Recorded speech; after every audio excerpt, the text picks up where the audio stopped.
Doctor Mohammad ইউনূসের উদ্দেশ্যে এখান থেকে আমরা আওয়াজ তুলছি যে যতক্ষণ অব্দি পার্বত্য চট্টগ্রাম ভারতের অন্তর্ভুক্ত না হয় ততক্ষণ অব্দি সেনাবাহিনী পার্বত্য অঞ্চল থেকে প্রত্যাহার করতে হবে।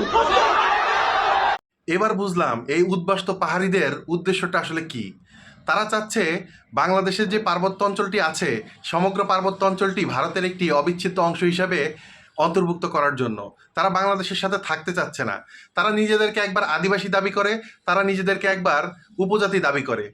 তারা কিন্তু আসলে আদিবাসী এবং উপজাতি কোনো কিছুই না। আমি বিভিন্ন ইতিহাসের বই ঘেঁটে দেখেছি এরা মূলত থাইল্যান্ড, ভারতের আসাম, ত্রিপুরা, মিয়ানমারের বিভিন্ন অঞ্চল থেকে বাংলাদেশে 1800 শতকে বসবাস শুরু করে।